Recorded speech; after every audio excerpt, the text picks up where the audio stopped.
ताजमहल अपनी बेमिसाल खूबसूरती और भव्यता की वजह से दुनिया के 7 अजूबों में से एक है। ताजमहल को मोहब्बत की मिसाल माना जाता है।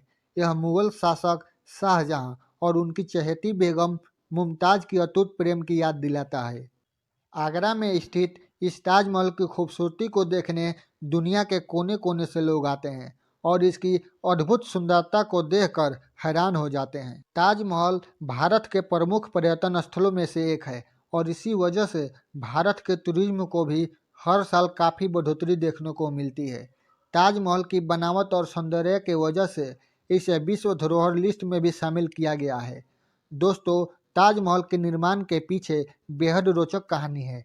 आइए जानते हैं ताजमहल के इतिहास से लेकर इसकी वास्तुकला, आकर्षण और भव्य बनावट की पूरी जानकारी के बारे में। मुगल बादशाह शाहजहां ने अपनी कुशल रणनीति के वजह से सन 1628 से सन 1658 तक भारत पर शासन किया। शाहजहां वास्तुकला का बहुत प्रेमी था, इसलिए अपने जीवन काल में उसने ऐसी कई ऐतिहासिक इमारतों का निर्माण करवाया था और इन्हीं में से ताजमहल उनकी सबसे प्रसिद्ध इमारत है।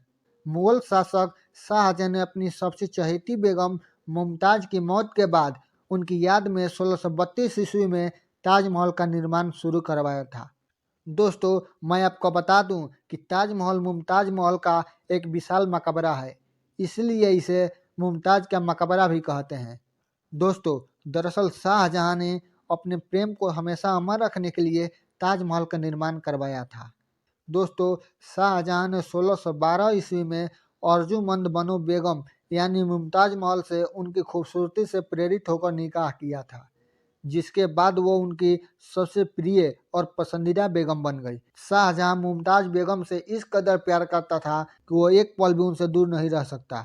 यहाँ तक कि वो अपने राजनीतिक दौरे पर भी उन्हें साथ लेकर जाता था और उन्हीं के सलाह को ध्यान में रखकर अपने सारे राजकाज से जुड़े फैसले लिया करता था और मुमताज बेगम की मोहर लगने के बाद ही अपने फरमान जारी करता।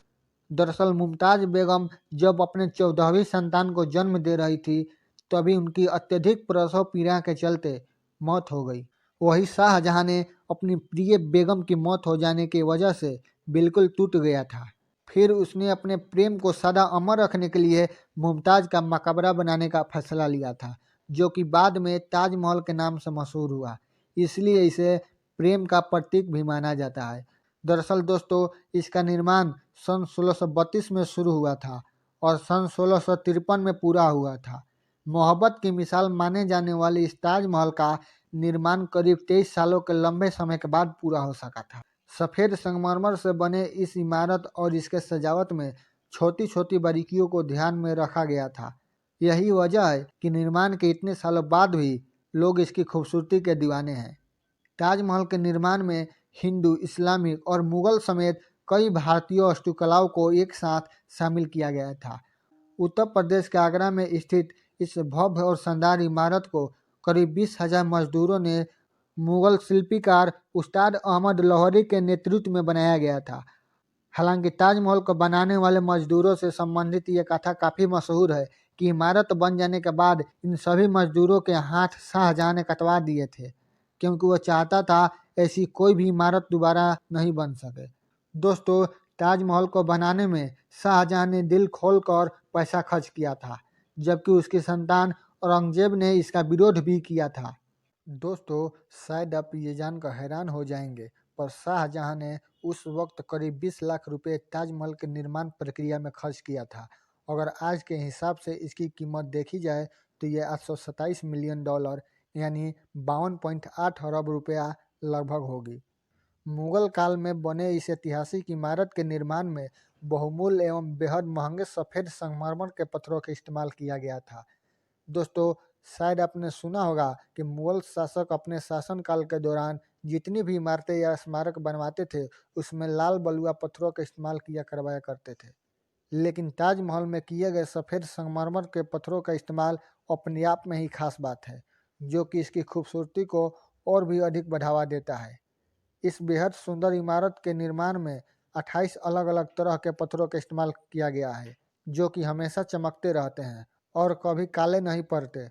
वही कई पत्थरों की एक और खासियत है कि ये चांद की रोशनी में चमकते रहते हैं और इन पत्थरों के चमकने से ताजमहल की शोभा और भी बढ़ जाती है। दोस्तों, इसके शीर्ष पर करीब 275 फुट ऊंची विशाल गुंबद बनी हुई है और इसके अलावा भी कई छोटी छोटी गुंबद बनाया गया है। दोस्तों, ताजमहल के नीचे दो कब्र भी बनी हुई है जो कि शाहजहां और मुमताज की है, पर इन कब्रों को वास्तविक नहीं माना जाता है। इनकी असली समाधि नीचे तहखाने में बनी हुई है जहां किसी को भी जाने की अनुमति नहीं है। दोस्तों, ताजमहल का मुख्य प्रवेश द्वार दक्षिण की ओर बनाया गया है और इस गेट की लंबाई 151 फीट और चौड़ाई 117 फीट है। इस प्रवेश द्वार के आसपास कई छोटे प्रवेश द्वार भी बनाए गए हैं जिससे इसकी सुंदरता और भी बढ़ जाती है, परंतु इसकी खूबसूरती को इसके परिसर में बने हरे भरे बगीचे और भी ज़्यादा बढ़ा रहे हैं। दोस्तों, यहाँ 4 सुंदर बगीचे भी मौजूद हैं और साथ ही साथ इस शानदार मकबरे में 4 सुंदर मीनारें भी बनाई गई है। इतना ही नहीं, मुगल शासक शाहजहां द्वारा बनाया गया यह मकबरा करीब 42 एकड़ जमीन में फैला हुआ है। आइए ताजमहल से जुड़े रोचक तथ्यों को भी जान लेते हैं। जैसा कि मैंने आपको पहले बताया, मुगल काल में बने ये इकलौती ऐसी इमारत है जिसे सफ़ेद संगमरमर के पत्थरों से बनाया गया है। वही बाकी सारे इमारत या स्मारक लाल बलुआ पत्थरों द्वारा बनाया गया है। 23 सालों तक चली इस निर्माण प्रक्रिया में तुर्की और फारस के मजदूरों को भी लाया गया था। ताजमहल एक ऐसी लकड़ी के आधार पर बनाया गया है जिसे मजबूत बनाए रखने के लिए नमी की जरूरत पड़ती है और इस नमी को यमुना नदी बनाकर रखती है। ताजमहल जाने वाले मुख्य मार्ग के बीच जो फव्वारे लगाए गए हैं वो किसी पाइप से नहीं जुड़े हैं, बल्कि हर फव्वारे के नीचे एक तांबे का टैंक है। यह सभी टैंक एक साथ भरते हैं और प्रेशर पड़ने पर इसमें पानी भी छोड़ता है। दोस्तों, आपको जानकर हैरानी होगी कि शाहजहां एक काला ताजमहल बनवाना चाहता था, पर उसके बेटे औरंगजेब ने पहले ही बंदी बनाकर काल कोठरी में बंद कर दिया था, जिससे उसकी यह ख्वाहिश पूरी नहीं हो सकी। ताजमहल बनाने के लिए करीब 8 देशों से सामान लाया गया था और इन सामान को निर्माण स्थल तक पहुंचाने के लिए करीब 1500 हाथियों की जरूरत पड़ी थी। महाराष्ट्र के औरंगाबाद में इस भव्य और ऐतिहासिक इमारत का एक डुप्लीकेट बनाया गया है जो कि मिनी ताज के नाम से मशहूर है। दरअसल वास्तविक में ये बीबी का मकबरा है।